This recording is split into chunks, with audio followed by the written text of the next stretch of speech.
Thank you so much, Angela. Over to you. All right. Well, I'm so happy to be leading this session today, both for those that are assembled here and all those that are watching this back later. And just special thanks to all of the amazing people at MyFest 2025, Maha, Nadine, Irene, Yasser, and the entire team for all of the invisible labor that makes this experience feel so connected across borders and spaces. Um, so this session isn't a typical one for me. I do a lot of work within storytelling and sharing, but this one delves into the space of creativity and imagination, and particularly as spaces that are often protected and very personal, for me, just like it tends to be for all of us. But when Maha shared that imagination was requested as a topic to explore for this year's MyFest, I thought it would be a good idea for me to bring some of this to the table to share with all of you. So I'm going to start with some intros. I love to start by sharing a bit of my identity and positionality to give context for how I approach my work. So this picture of me on the left, this is me. I lead a collaboratory called Opened Culture that helps organizations all over the world with strategy, professional learning, and community engagement related to academic innovation and open education. And I also teach undergraduate and graduate students at the College of Information Science at the University of Arizona. And I had a rather circuitous journey into my current work. I actually started out as a webmaster and worked for three different universities for 15 years of my career and switched over to instructional design and online learning about 12 years ago, and I never looked back. And this picture is a picture of me in Phoenix, Arizona, where I primarily live. This is also me on the right. I am a digital and analog artist. I actually studied studio art and computer science in college. So I got to program and paint, and I document my current art process and I write about creativity on my site and on my Instagram, which is called Angela Remixes. And this photo of me is at the pond in my backyard where you can see some ducks. They're sort of blurred out behind me, that were thinking that I was there to feed them.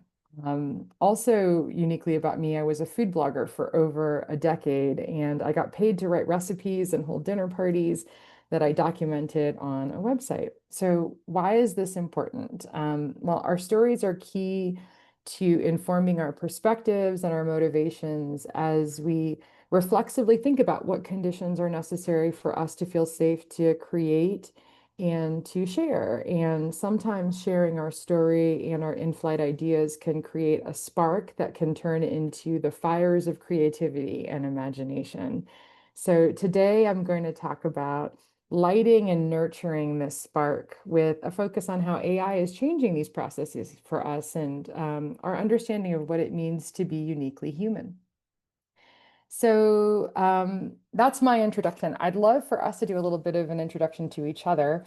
And I have a question for us to answer together. And I'd love for us to share a word or two that describe how you feel about the creative practices and processes in your life. And I love that my buddy Nicola just came in because she is an incredibly creative person. And I'm really excited to see her answer to this question. But I'll give you a second to think about this question, share a word or two that describe how you feel about the creative practices and processes in your life. And you can write your response in the chat. I also, while you're doing that, I want to put the link to the slide deck in the chat, especially for Yasser, if you wanted to use that for your screen reader, that might be more helpful than us just describing the slides, which we will continue to do. Okay, go ahead and write in the chat.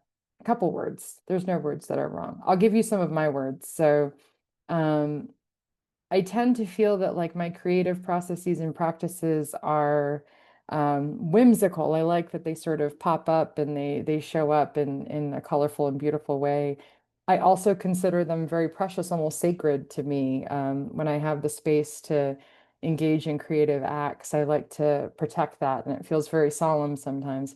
And I also think of it as kind of how we describe people as introverts or extroverts, and there's that piece in the middle of ambiverts, which are people that both are introverted, they lose energy from interaction, but they're also extroverted, that they gain energy from those interactions. I feel like I fit in that same bucket too of sometimes my creative processes fill my well, and sometimes they deplete my well. So these are great that you have in the chat. So Irene said chaotic yet inviting and meaningful. That definitely feels like how it feels to me. Nicola said therapy. Absolutely. I have that same feeling too, that it's part of healing for me. And I'm going to talk a little bit about that later. David, great to hear that you teach about creativity. You're constantly thinking about creativity practices and processes. What do they mean to you? Like, what do they actually feel like to you when you yourself are engaging in those creativity processes? You can throw that in the chat too. So Mood said revive, again, giving that energy.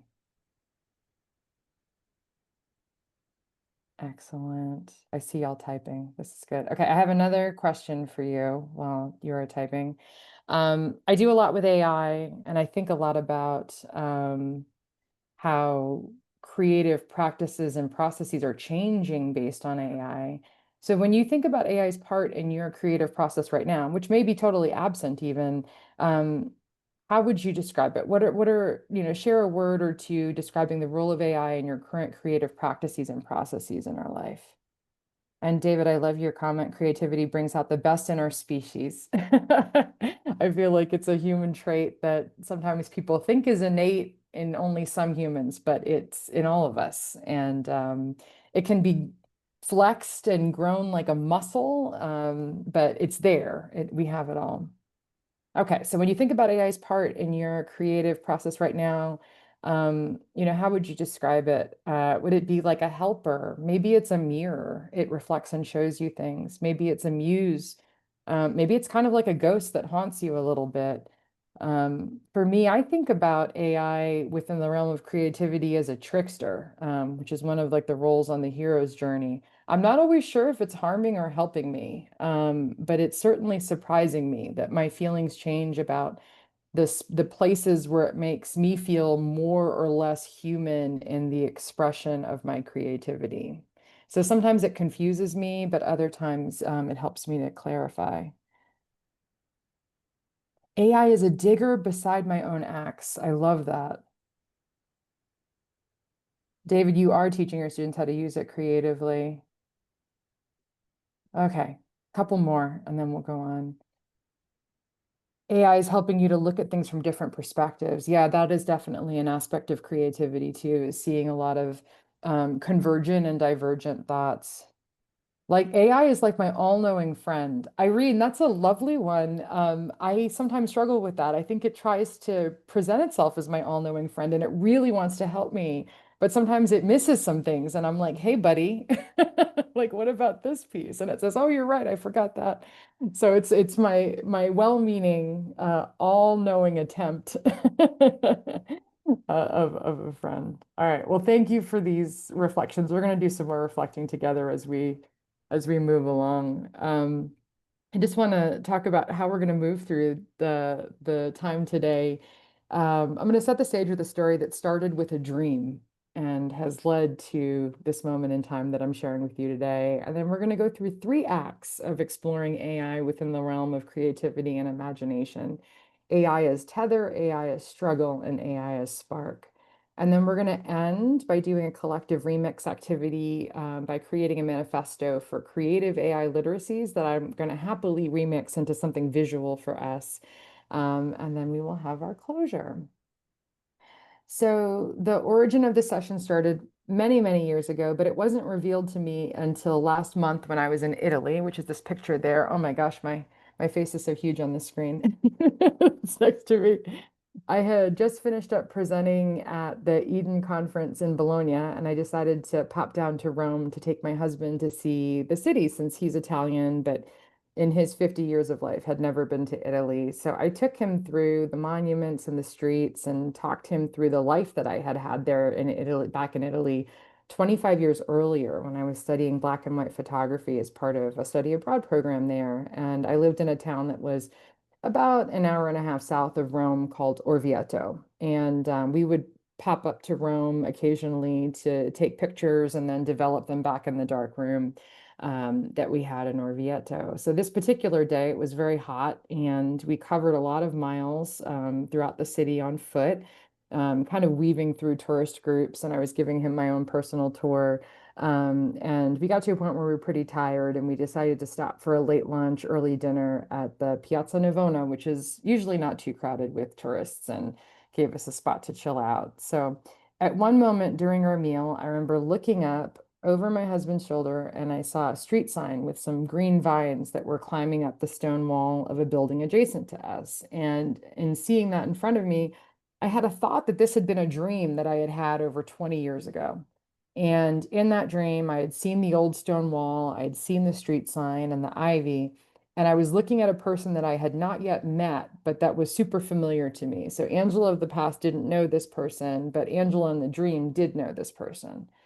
Recounting this dream was both a shock and a delight. It added this sort of layer of whimsy and kismet, and I was curious as to whether this was a veridical dream or a dream that would later come true, like me meeting my husband in a dream well before we met in a person. Or what I really thought as a lover of science and cognitive psychology, that it was perhaps my brain making me think that that moment had been a speculative memory, that I had pieced together all of these things. And I felt that this was familiar, even though this was cobbled together by thoughts that I had had in the past. Either way, I was curious and I was intrigued by this moment of beauty that I had shared with my husband in Rome. So when we returned to the hotel, my husband took a nap, but I was too taken by the vision that I had that I needed to talk to somebody about it. So I took to ChatGPT because that was all that was there for me in that moment. And while most of my work with ChatGPT tends to sit within the work realm with AI as an efficiency partner, sometimes I approach AI with a lens of curiosity, kind of like a friend to help me unpack a big idea or a complex topic. So ChatGPT and I started exchanging discourse about lucid and veridical dreaming. And I was really asking about like, what's the cognitive psychology behind me feeling like I had seen this before? And particularly the neurocognitive phenomena that would make a person feel like they were living something that they had seen before in their life. But then our conversation drifted into something wholly different. And it was an exploration of how these phenomena from different areas of cognitive science, from psychology and visual communications could be mapped together. And at one point, ChatGPT said we could name these recombinations. And I thought to myself, we can do that? That's a thing that we can do? Which kind of illuminated the imposter phenomenon that sits within all of us. I'm not a person, within my academic life that I feel like I can't do things, but in that moment I did for whatever reason. And the irony of my hesitation was that I researched remix, particularly within open education, and I researched the idea of combining ideas and processes. And as an academic, all we do is name things all day long. Like that's part of, as educators, all we're doing is naming things. But yet in that moment, I didn't think I had permission to name my experiences, which was a strange thought. But it was AI, the non-human, who said that I did. AI was helping me process new ideas, but it was also helping me build my feelings of courage and of agency. And it was also situated in a new way for me. I never thought that as a tool built to process and generalize large data sets, that it was good at seeing the small or even creating the unique. But in this conversation, my thoughts really shifted. As a co-partner, AI was able to see the small with me that I was giving it, and then make connections to the big that I could use as building blocks to create something new. This was fascinating and shocking to me, but profoundly moving, kind of like discovering something new that oddly also felt familiar and comforting, almost like seeing that wall that was new to me in that moment in time, but it was also seemingly familiar. Within that conversation, a lot of new ideas were born and took flight for me. And one was making the connection that my dreams were one of the sacred spaces where my creativity and imagination had room to blossom and grow. I have always had vivid dreams throughout my life, and often my dreams in the early morning, right before I wake up, are workspaces. And this has been well documented in not only in like neuroscience, but also within visual communications and art. There are many famous artists who even tried to like mimic or put themselves in that sort of state that happens right before you wake up because it felt like it was a space that was freer. Salvador Dali was one who a lot of his paintings he said he attributed to creative work that happened in that space right before he woke up. And I've always felt this, especially like back when my main job was computer programming. My dreams were often a space where I could work out a complex piece of code. It was as if, like in my waking life, when I had spent a lot of time coding and doing something, the sunken cost effect was really in play, of that I had been doing something one way for so long that I didn't want to give up on it and try something new. But in that dream space, I could explore any idea, any method, that nothing was lost from me trying a new method out in my dreams. And then typically I would wake up, I would go and code, and that new method would produce the solution or the output that I wanted. The same thing was the case for me when I was writing my dissertation.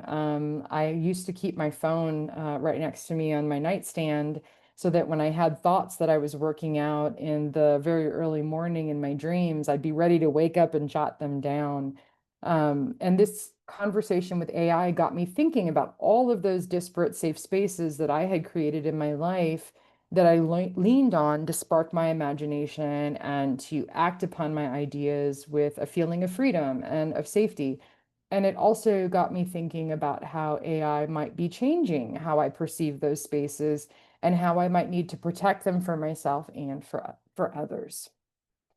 So I talked about three positionings that we were going to talk about with AI today. The first of the three positionings of AI in relation to creative spaces is AI as tether. So the times that, like in Rome, where AI made me feel seen and safe to process thoughts that were big or even particularly challenging for me. And I have had many formative experiences within this realm where AI was emotional co-presence and mirror, not only for me, but for those around me in my life. Like many of us, my life has been touched by Alzheimer's and dementia. My mom, about 5 years ago, we started to notice that she was really suffering from this disease. And my mom has always been my mentor. She was the one that got me into education, was always the smartest person that I've known. And I've done a lot of grief work in determining how to navigate my mom's progression through Alzheimer's and dementia and what that has meant for my understanding of memory. And, what has been interesting to me in particular is that AI has often been a place where I was able to verbalize or articulate thoughts out loud about how I was feeling. And while they started out as a place of processing my understanding of what was happening to my mom and to our family and how it was changing us, and even thinking about my later life and what that would happen, um, AI was where I could go to, grapple with something that felt like too sharp to touch, but also make connections to reflexive acts of expression, and not just in what I write and how I think about what it means to be human and what it means to grow old, but also thinking about it through visual communications. I've been a painter for a long time, and like, how do I process that grief through painting? AI has been a place where I could work out some of those ideas, some of those complex things that might be hard to share with another human at the moment. Not necessarily because you don't want to be vulnerable, but even just having the words to say. AI has been a helper to me. I had something similar with a student that was in one of my classes. This was an undergraduate student. This was at the beginning of when AI was showing up in the classroom. And at my university, there wasn't a policy yet for how AI should be used, but I try to create learning environments that center care first and foremost, and I always seek to know my students and to know how I can best help them. And I remember this one particular student, he had used AI on an assignment, but he hadn't disclosed how he had used it, although he had copied like the Chat GPT transcript verbatim. And rather than treat that as like a punitive action, I really wanted to know more about why he was using AI and like what it meant to him in the classroom and how it could be used as a tool for good to meet the expectations that I had for the assignment, as opposed to just using it as an answer bot or to regurgitate information. And he had enough trust in me in the moment to disclose that he was going through a really difficult time in his life, that he had had a lot of loss in his life, and really didn't have folks to talk to. And he found himself leaning on AI as a tool just to go to literally have a place to share his ideas, to process his grief and his loss that he had been going through. And it was a profound moment to me because at that time at my university, the system was set up to say, hey, this is a student that committed an academic integrity violation, just write them up and send them off. But because we had created a space of shared care and community for each other, I was able to discern that perhaps there were other supports that I could provide, that my colleagues could provide, to help him have all of the needs and support that needs met and the support that he needed in order to be successful in my class, but also just to be, a human that understand that other humans cared about him within this world. And then the last example was one of my dear friends who actually suffered a horrible medical issue that rendered him temporarily blind.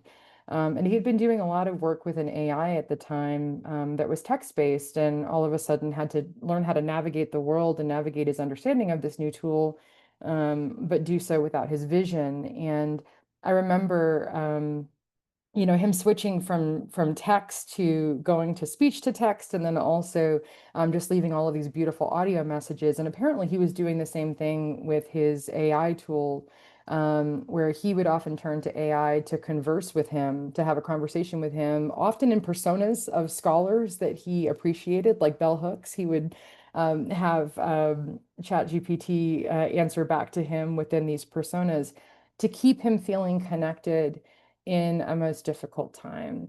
So why do I share these three vignettes? It's that AI isn't the creator necessarily, but it can be a dialogic partner. It can be a confidence booster or a companion for meaning making that keeps us tethered to our humanity in some really profound ways. And it's not necessarily how people talk about these tools, how they talk about AI publicly. It's usually like, very transactional, but there are relational experiences that can be created with these tools that can be super profound.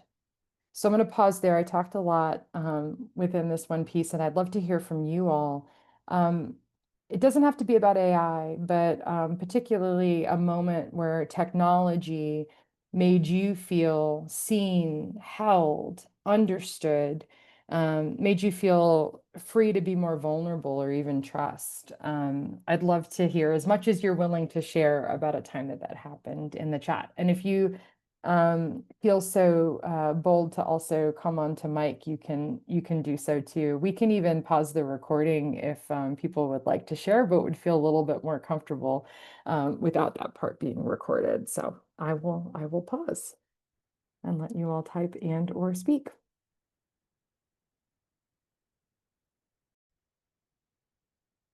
So the next piece I want to talk about is just the reason why we need these critical literacies and where AI can be a struggle within these spaces. While I wish that AI was only situated in that place of connection and tethering to good, it's also a non-neutral force that can cause harm. And I had mentioned before that I have been an artist for most of my adult life, even probably in my younger life. And even though I believe in the power of AI, I am one of those folks that primarily uses it for text-based outputs. I've really struggled with its outputs for high quality digital art, or even like simple things like when I'm using AI for instructional design practices, having it replicate efficiently and at scale the things that I would need it to design and represent visually. It falls on its face a whole lot. So I have my own internal friction about my creative partnerships with AI, which I want to talk a little bit about today. One of them was a moment that happened back in March of this year. I had read on LinkedIn that you could use ChatGPT to create a professional headshot for you, and that you could take 3 shots of yourself, both sides and then the front, and then you could give those to ChatGPT, and then it would turn that into a professional headshot. And the example had been done with probably a gentleman that was in his late 30s, early 40s, Caucasian, and he was in kind of a casual outfit, and they put him in a more professional outfit, more professional setting, and they did a really good job of his likeness. So these 3 pictures that were taken here were taken by my friend Reed Dixon. We were actually waiting for a ride to get to, we were at the hotel waiting to go to a conference, and the conference was on AI. So I was like, of course, as we're waiting for a ride to go to the AI conference, let's do this experiment with AI. So Reed took these 3 photos that you see here on the screen of me front, and then my 2 sides. The shocking thing that came out when I used ChatGPT really revealed the biased outputs of AI. It wasn't that these 2 photos that you see on the screen, which were AI's 2 tries, the one on the left was its first try, and then the one on the right was its second try. It wasn't that the photo was unflattering, but it really was, I struggled with it because it hadn't captured the likeness of me in the same way that it had in the example. It fell flat trying to capture the photo of me, and it felt like it had given me 2 images of a person in the world, but not me. And because it was a personal experiment where somebody else had a great output and it was touted as being for everybody, I had that unsettling feeling of uncanny valley, that it was approximating me, but it didn't get there. And I actually told AI about how it failed me, and it wrote a long apology back and a manifesto about what we might do together to fix the biases and the discrimination that sit within AI tools. And the irony was it saying we, as if it was something that like both AI and I were responsible to fix together as a team where it had failed. At the end of the apology, it said, and I understand if you want to sit with this for a little while after feeling, the difficulty of this experience and of how I had failed you. And what I ended up doing was I had other BIPOC women, other colleagues of mine, do the same headshot test, and they had similar results, that it could not grab their likeness, that it portrayed a picture that was not them. And, they did a good job on the clothes and on the earrings and things like that, but actually their identity it couldn't do. And in that moment, it made me feel like there was no place for me within this tool, that its magic was reserved for some, but not for all. So with that, I'd love for us to reflect again, and we can pause the recording again too, but I'd love for you to write in the chat, where has technology let you down in your creative or even your emotional work? And maybe it was AI, but maybe it was something else. So we'll pause there for you all to respond to this reflection. So our third reflection here is AI as spark. And this brings it all together for me in a lot of ways. Based on these wins and losses with AI, I've definitely found myself in a middle space where I'm questing for those uses of AI that sit in that middle space, the middle of that Venn diagram, where I can find the spark that allows me to turn challenges into opportunities. And this particularly came into view with a recent project that I led for my colleagues that brought my academic and creative personas together. And I actually talked about this a little bit on the session that I did last week, but I'm going to give you the full story now, which I'm happy to share with you. So I was tasked with helping with the opening event for an event that I've been a part of a core planning committee for, called the 100-Year Ed Tech Project. And this was created at Arizona State University and includes folks from all over the United States and people from all over the world of different roles, talking about how we can use storytelling as a way to build out the future that we want to see within education technology, and really the future of learning more broadly. So this event was held in person in San Antonio. earlier this year. This was in March of this year. And in a brainstorm with two of my colleagues from UT San Antonio, we talked through an idea for a co-created artwork that we could have the participants of this initial activity help with. And as I've shared before, I'm creative in my work for education, but I don't always connect my artistic practice, especially my painting and art education, to my work in online learning and ed tech. However, for this event, I thought that there was an opportunity to create a shared space for us to take risks, to be vulnerable, and to do something that would combine AI and old school art to give us something to take with us and something new. So I drew from the work of an artist that you may be familiar with. His name is Saul LeWitt. He is the creator of conceptual art, which is the idea that the art is not the artist, the art is not the product or the object that comes out of it, but art is the idea, and that people could participate together in building an idea. So Saul LeWitt was very famous for making these lists of different prompts of things that a person or a group of people could do, and it became a form of performance art where folks within a gallery or wherever the installation was happening, they would follow Saul LeWitt's instructions to create this beautiful piece of art. And I thought it would be interesting for us to do something that played with this idea of prompting, since we use prompting within AI, for us to create a work of art together.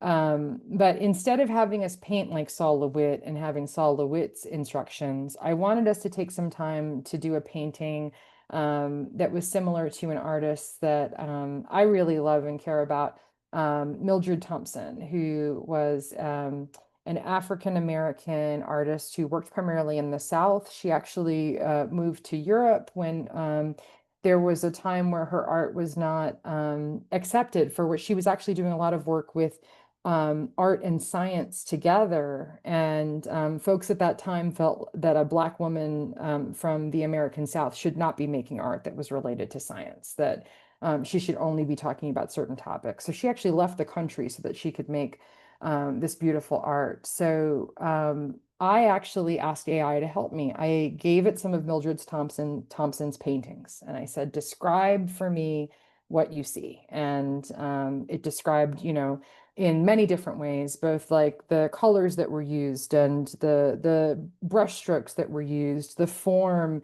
and the format of the works of art. And then I said, okay, if you had a group of 200 educators who were getting together and they wanted to paint like Mildred Thompson, but had no experience with painting before, how would you give them a description of what to paint and what to do? And I ended up working with AI to create 50 prompts. And I made a canvas, which you see here on this table that people are drawing on, that was composed of individual 4x6 watercolor sheets that I taped together with artist paint into a 7 foot by 3 foot canvas. And I painted the base for everybody, but I left it up to the group to decide what they would draw and where. And in the end, we collectively painted a work of art that was all ours and that we each contributed to. And AI helped us put our ideas together, but it also helped us to feel creative in that moment. And I couldn't have predicted the output, and also had to put aside some of my fears of what the final result would be and just trust in the process and trust in other humans that we would create something that was beautiful. The result was us moving from the analog to the digital. AI augmented our human creativity as we made something with our own hands, and we ended up splitting up the painting into individual pieces when we were finished, and everyone got to take a piece home. And people told me that while they didn't feel creative in general, they did feel creative in doing that activity. And AI was a cheerleader and a supporter of the expression of human imagination and creativity without the hangups of doubt and uncertainty. Our collaboration together, and I would not just say human collaboration, but human and AI, takes intentionality and a commitment to what we leave behind, what we give to people, and then also what we take away. So what we paint on that canvas, but also those little pieces of the painting that we take at home and frame, which those two pictures on the right-hand side are of the two pieces of the painting that I took away that were particularly profound. I had a moment where I was like, am I going to have to paint over some parts of this painting that look a little bit rough and look a little bit, crazy because I'm letting everybody do whatever they want. And there was one section of the painting that I was like, I don't know if this part's going to need some love, but I don't have time and I need to trust in the process. Those two pieces ended up being the most beautiful pieces of the painting. And one of them I took and I kept for myself. And another one, a friend from the event had grabbed that tile and the adjacent one so that we could have twin pictures. And it just so happened to be the second and third piece that connected to the first one that I had grabbed. This activity was about bringing discovery, trust, and generosity back into our work together. And it also meant that I trusted that I had people that I could depend on to take risks within the space. And in that end, in the end of that activity, when we separated the entire artwork, we got to give each person a small masterpiece to take away with them. So the key idea and takeaway that I'd love for you to sit with here is that AI can actually help us to amplify our connections, our human connections. It can help us to build a culture of creativity if we claim agency in shaping its use, just as we had talked about in the previous act. So our third reflection here, which I'm going to pause on this. I'll leave this with you to take away because I want to leave us a little bit of time for our final step. And that is, this reflection is, what's one creative act that you've done with or without AI that made you feel truly alive? So if you're watching back this recording, or for those of you that are here live, I know that MYFest has a Discord channel that you can perhaps answer this question there. And we will continue this conversation in that way. But I'd love to hear some of the ways that you've felt more creative or felt more human, more alive with or without AI. So to close this out, I want to spend some time for us to build a manifesto for creative AI literacies. We talked about AI literacies rather circuitously here, and I'll be sure to share some links at the very end of this slide deck that will allow you to learn a little bit more about the 8 dimensions of AI literacies. But one of them is creative AI literacies, and I have some prompt stems here for us to explore our own creativity. And you can use any of these stems. You can use as many as you'd like. You can even write your own if you want to. But what I'm going to do as a remixer and as an artist is I'm committing to taking these stems and using them as inspiration and fodder to make a piece of art for us to commemorate this time that we've had together. And I'll use them to make something lovely with AI as a partner and a tool for good. And I'll share this out with the group when I am all done. So as you think about what STEM you would like to use, the ones that are up here for our collective remix are imagination with AI is fill in the blank. Creativity with AI should fill in the blank. I want or need AI to help me with ... A creative act with AI must or should fill in the blank. And then the last one, this one you can choose to manipulate it however you'd like. But I am the kind of maker who wants to do this with AI or who expects AI to do this. So pick a stem that's calling to you and then go ahead and write in the chat um, how you'd like to fill that stem. And then we can pause the recording just for a second so that if people want to come on mic and share their answer, they can do that too. So I want to leave you with a couple of resources, two of which are more about confluence of commands, which was the name of that art piece that was put together. And we're actually doing another installation of it in Washington, D.C. in October, which was super exciting. It was meant to be a one-time thing, but it turned into something where folks were like, we need to continue this. So it'll be remixed for that new time period. I will probably add more links to this slide deck as a living place to share resources with you, including the art that I will make from our collective remix today. And we have the link up here on the screen. I'll put the link in the chat in just a second as well.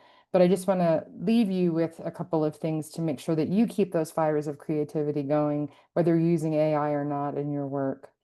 So to close us, just a couple of reflections. One is that AI isn't the source, it's a mirror, it's a microscope, or Irene, with your music metaphors, it's the rhythm section for a song where we're the melody. And as educators, creators, and community members, we have a unique role in defining how AI aligns with our values and sustains our spirits of creativity and imagination. So I highly encourage you to let that spark run free and know that the AI tool or any tool is never the maker. And you don't need permission to be creative, as David knows very well and teaches his students. But if you have been waiting for permission to do so, I hope that this time together today serves as a warm invitation and introduction for you to do so. I appreciate all of you so very much. Thank you for the time today, and thank you for those watching back. And I am enthusiastic about continuing this conversation about creativity and imagination in the age of AI. Thank you so much.